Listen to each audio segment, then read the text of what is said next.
Olá pessoal, sejam bem-vindos mais uma vez ao canal Causa e Efeito. Eu sou o Josiel. Hoje eu estou aqui para fazer mais um vídeo. Lembrando vocês que eu fiz 3 vídeos falando sobre 3 falácias, tá?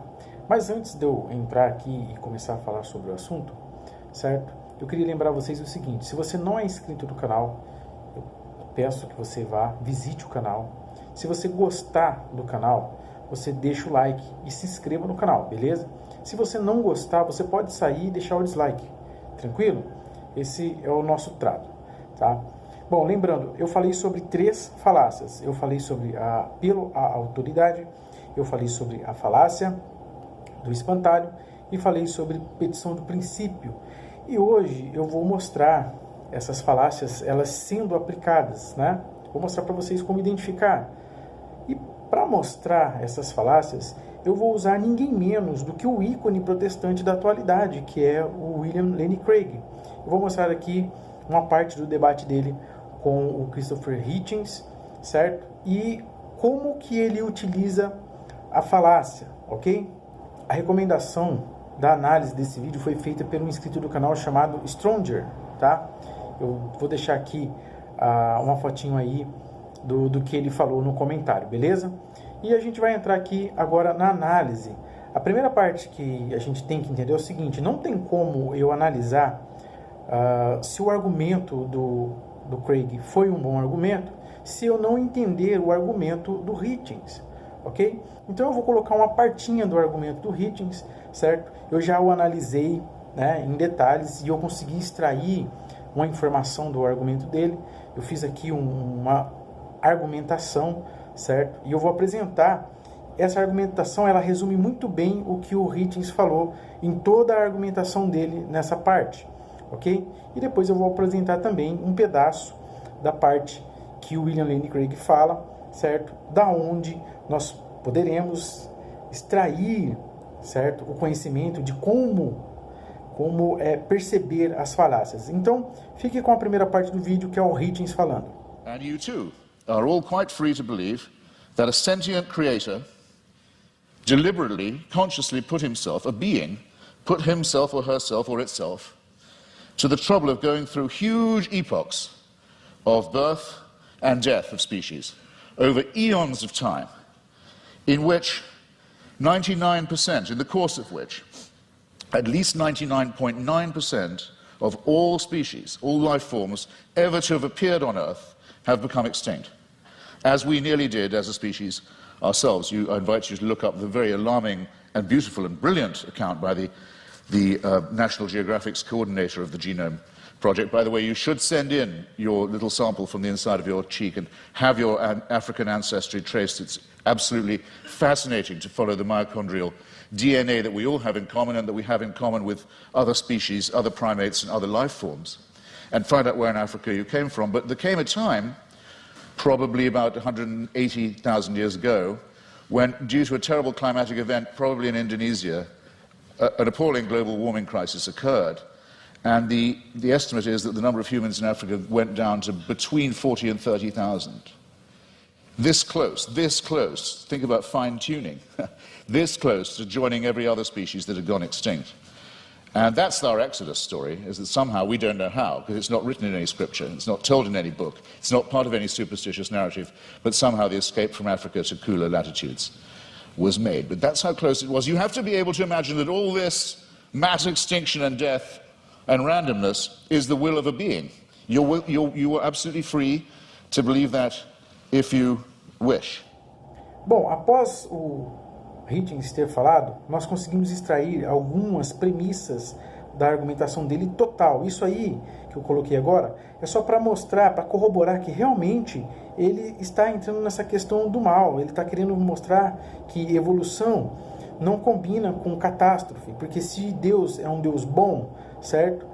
Ele também projetou catástrofes e males, das quais é necessário que existam para que a evolução ocorra, certo? Males, né, degeneração genética, catástrofes, essas coisas são necessárias para que a evolução ocorra, certo? Bom, vamos lá para o o argumento aqui. A primeira premissa diz o seguinte: Deus existe e é o projetista da evolução. Então, nós conseguimos entender no argumento do Hitchens que ele chega nessa conclusão, né? Então, nós podemos colocar isso como primeira premissa. A segunda premissa: há evolução no planeta e isso é confirmado cientificamente. Nós conseguimos perceber isso, certo? Quando ele fala, né, que a gente pode coletar a amostra da bochecha, levar para um laboratório do qual ele conhece a pesquisa, e pode ser feito um mapeamento do DNA e chegar até as suas origens africanas. Então ele dá uma evidência disso. Então há evolução no planeta e isso é confirmado cientificamente. Tá? Se é confirmado cientificamente, tá? Então nós vamos fazer o seguinte: a terceira premissa: é confirmado cientificamente que ela passou por males e por catástrofes. Nós vamos perceber isso quando ele cita no argumento dele que aproximadamente 180 mil anos atrás houve, né, uma extinção tal, e essa extinção foi causada por uma catástrofe. Então ele está respaldado, né, em indícios paleontológicos, certo? Em amostras de solo, essas coisas, né? Ele está bem respaldado aí cientificamente, tá? Então nós concluímos na quarta premissa o seguinte: tá? Deus é o projetista da evolução, né? Se é confirmado cientificamente que a evolução passou pelos males e por catástrofes, a quarta premissa diz o seguinte: logo Deus é o projetista da evolução, né, dos males e das catástrofes. Vocês prestem bem atenção que a minha quarta premissa, né, que é a minha conclusão, ela não é idêntica e também não traz o mesmo teor da primeira. Então não é uma predição de princípio aqui, ok? Eu trago aqui na minha conclusão uma informação nova, que é dos males, né, dos males e das catástrofes. Então não é uma predição de princípio. Dito isto, certo? Nós concluindo essas coisas aqui a respeito dessas premissas, o que nós podemos entender aqui é o seguinte: que o Hitchens, ele está argumentando o seguinte: a evolução ocorreu, certo? As catástrofes também ocorreram. Um Deus bom não pode ter projetado a evolução, porque se um Deus bom projetou a evolução, esse Deus bom também projetou as catástrofes e os males dos quais a evolução é, né, dos quais são necessários para a evolução. Essa é a argumentação do Hitchens.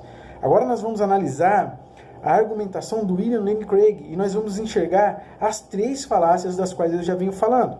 Beleza? Ouça bem a argumentação do Craig. Barrow and Tipler, two physicists, in their book The Anthropic Cosmological Principle, list 10 steps in the course of human evolution, each of which is so improbable that before it would occur, the sun would have ceased to be a main sequence star and incinerated the Earth.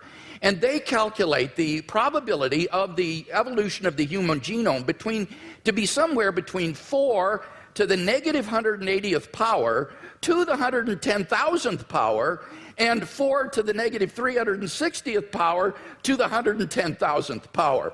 So if evolution did occur on this planet, it was literally a miracle and therefore evidence for the existence of God. So I don't think this is an argument for atheism, quite the contrary. It really provides good grounds for thinking that God superintended the process of biological development. Agora que você já ouviu a argumentação do Craig, nós vamos parar em um ponto, que é o seguinte: se a evolução ocorreu, tá bem no finzinho da frase dele, ó, se a evolução ocorreu neste planeta, então ela foi um milagre. Isso é o argumento que o Craig utilizou, tá lá, você pausa o vídeo e você vai achar isso aí, ó. Se a evolução ocorreu neste planeta, então ela foi um milagre. Portanto, milagres são evidências da existência de Deus. Preste atenção no seguinte: o Hitchens, ele argumenta o seguinte: a evolução, ela depende do mal, das catástrofes, e um Deus bom não pode ter causado mal e catástrofes. Já o Craig, ele vai na linha do seguinte, certo? A origem dos seres viventes. Peraí, o que tem origem dos seres viventes a ver com o bom ou o mal?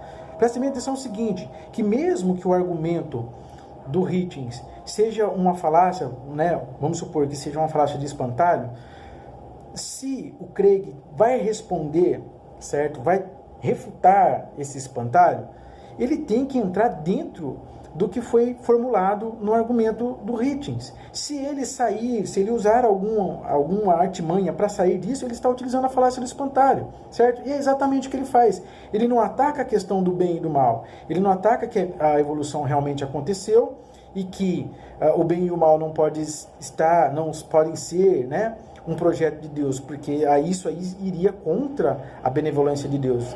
Mas vocês vão ver que ele vai acabar assumindo isso, tá? E isso que é engraçado na argumentação dele.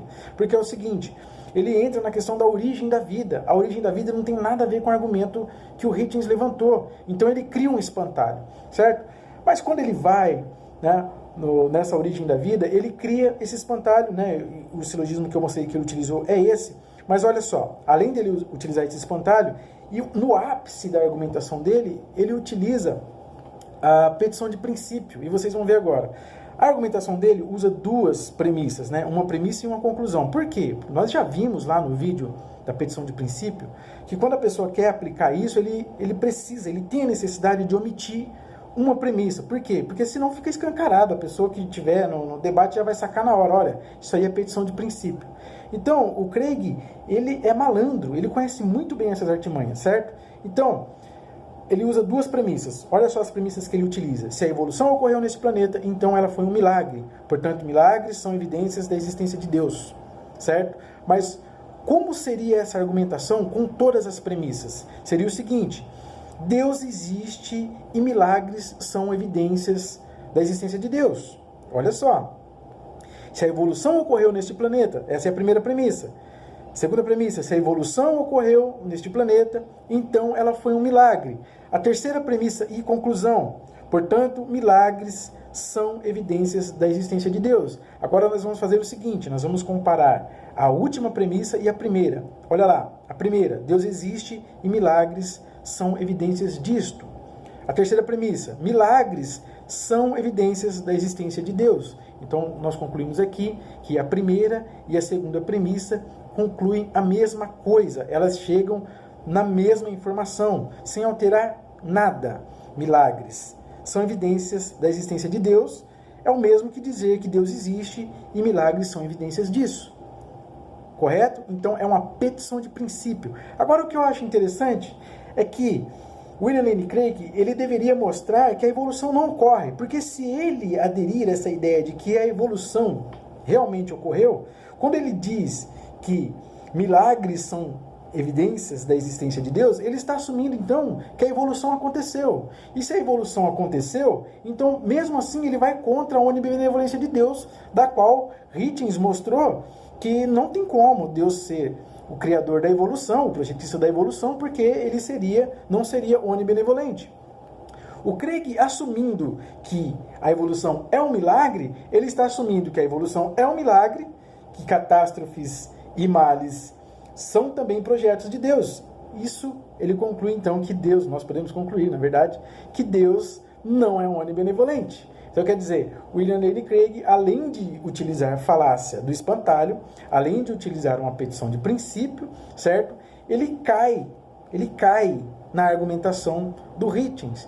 E, como nós vimos, o pessoal aplaude ele na hora que ele solta a falácia. O pessoal chega a ovacionar ele, certo? E isso, gente, vou ser sincero para vocês, são pessoas que não têm um mínimo de noção de lógica. Porque se você tiver um pouquinho de noção de lógica, você perceberia a besteira que o Craig fez. Então, quer dizer, ele caiu, tá? Ele caiu.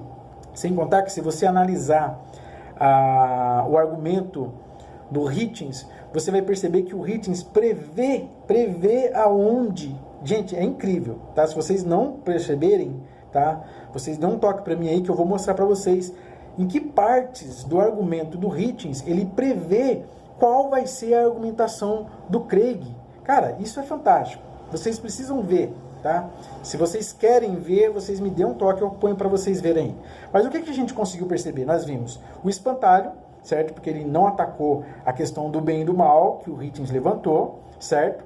Nós vimos a petição do princípio, que ficou explícito na premissa dele, ficou implícito, na verdade, na premissa dele, e ele também vai utilizar a falácia do apelo à ignorância. Por quê? Quando ele usa aquelas probabilidades, ele está dizendo assim, ó, a probabilidade é muito baixa.